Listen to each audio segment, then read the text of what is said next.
All right, so quick talk. A lot of people have been talking about it, and some people saying it in this way also. Buying stuff now and compared to buying it in 6 months from now, with inflation, you could be saving that 8%, that 10% that they say is going on when you see stuff at double the cost. But if everything's poised to go up another 50% or another 100% or even 20%, purchasing it now, saving 20%, I mean, you've made 20% basically. Food insurance, but also basically like an investment when you think about it. Not a financial advisor, it's not financial advice, all that good. Right? So by getting it now, you have it. If there was a shortage, by getting it now, you're purchasing it at, if they say 10% a month or 10%, think about the money you're saving even from 6 months from now. Definitely a thought to getting what you need now, whether it's just food or you have a little bit of gear that you still need to pick up that would help you with your situation, or a new pack, or a new knife. I mean, there's things that you kind of need in certain situations. Economic collapse, boom. Well, you're probably gonna need food, a knife, some sort of pack, or something to move something around. There's a lot of things that I feel that are kind of necessity. Doesn't mean you need to be as crazy as me and get yourself 20 different bags. No, you don't have to. But I like to leave some here, some there, some in the other place. That's why I get a whole bunch of knives, try all the different knives out, see which ones I like. I go buy another knife of the same kind, you know, kind of like a redundancy. Like, I know this one works, I really like it, I'm getting another one.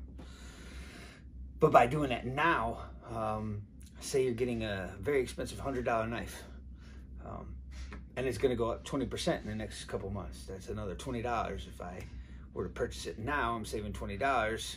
Doesn't mean go out and get crazy. It's just a little bit at a time. But as you're doing it, you're building up a stockpile that's purchased at this price. Now, if you had bought it a year or two ago, then a little bit less. But now, in a year or so, it's going to be a little bit more just with the inflation.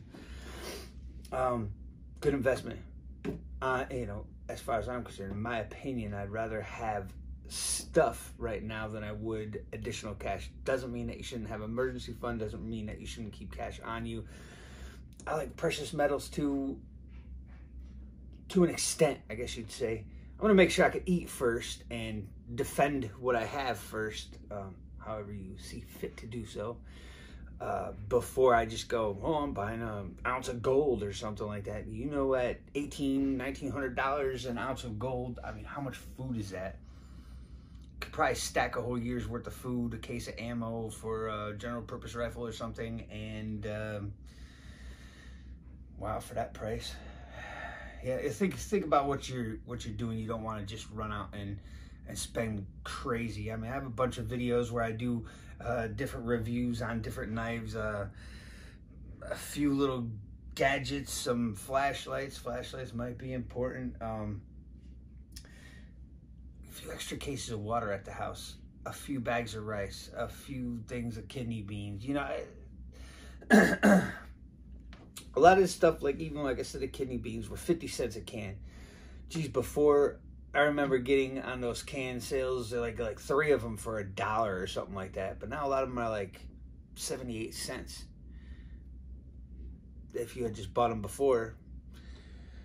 So basically, I'm just throwing it out there to get what you need now. I always say get what you need now. I always say it's food insurance, but it is. There's people that still don't know, that still don't have a clue. That I talked to someone last week that was like, man, I went to the grocery store and I can't believe, you know, $200. I only walked out with a few bags worth of stuff. I remember filling a whole, shopping cart up.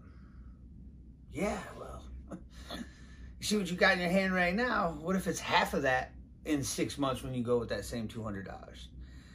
So you just would, as they say, it would behoove you to get what you need now and have everything, even if it's stored off to the side and you forget about it for now, at least you have something. Get some totes, throw some food in some totes off to the side, cool, dry area. Cans last a long time. You can Mylar stuff. You can dry can stuff. You don't necessarily need to pressure cook everything, right? You see stuff like that, sugar, it's coming up on a shortage from what they say, because we're blocking off the import. Well, one of the big importers, well, because I have been already canning, you know, I've got dry canned half-gallon jugs or whatever. I bought a 25-pound bag of pure sugar. What were they? I don't even know if it was $8 the first one I was starting to buy that I was putting in the canned stuff, and I think the last one I bought was like 15 and a half for the same 25-pound bag.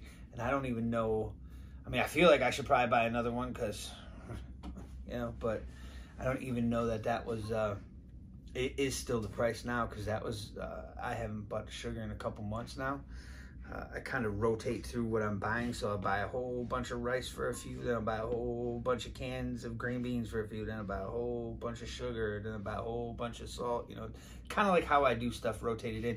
But when I do that, it gives me like, okay, now I got 3 months worth of rice. Okay, now I got 3 months of, you see how I'm doing it? Kind of like that. So that's just my preference. That's usually how I do it. And then sometimes I'll go through and I'll go, I'm going to get 1 rice. I'm going to get like 5 cans of beans. And then, so I kind of mix it up. Mix and match. It also depends on how much time. I try to get something every single time I get paid.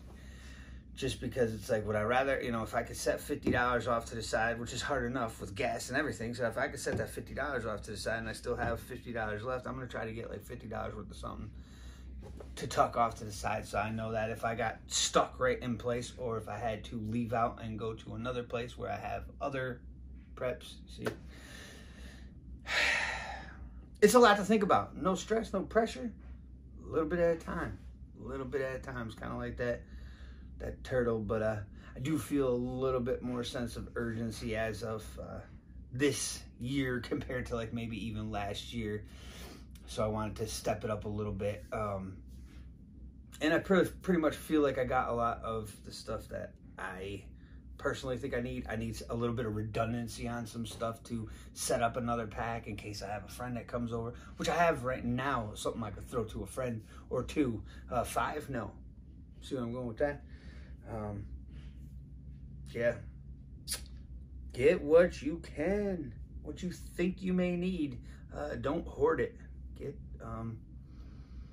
useful things. Don't just run out and buy, I need this. End of the world. Spend $1,000. Whoa, you could have just written it down 2 days earlier or something. Like, here's some of the things I need. The next day, go over and look at that. Do I really need that? Maybe not. So that way when you're going in with a plan. You're not just splurging and coming back and going, man, I don't know if I needed that, or man, I got a lot of that, you know. Budget it still. Don't just be a chaotic hoarder type that's buying things that they think they might need that they may never use. When I'm buying additional food, I'm usually buying food that we eat anyways. I love rice. I could eat rice literally probably every day of the week. And how do I like it? I like it with some of the different seasonings. So I get those seasonings that I like it with, so I can make 2 or 3 or 4 different types of rice. That's just what I prefer. So, and I mean, I eat white rice too. I'll just put salt on it or something. But long enough video. I just figured I'd get up there and just stress the fact that with stuff like inflation and so much uncertainty, shall we say, it's just better to have something. Start out with a couple of days. Start out with a week's worth of food. Even if it was $20, you could figure out how to get a few cans and a big bag of rice. Look, it ain't gonna be the best tasting whatever maybe for you, but you'll live for the week. I mean, it's $11 now, I think, for a 25-pound bag of rice where I go, and it will keep you alive. Its calories, not, like I said, the most nutritious or best tasting per se, but get what you can. Let me know what you think down in the comments. I like hearing, I've been getting some great feedback. I love hearing everybody's ideas. It might spark a bell. It might be something I never heard of before, which I really appreciate. And then sometimes I get an idea like, oh, I heard about that. I remember about that. I've seen that before, but how could I change that just a little bit to make it the way I want it, tweak it the way I want it. Everybody's going to be different. Everybody's going to have their own way of doing things, and that's what's so nice about having a group of people that can go back and forth with ideas, because you're all learning together and mixing and matching ideas for the best case scenario, hopefully for all of us. So thank you very much. Have a good night.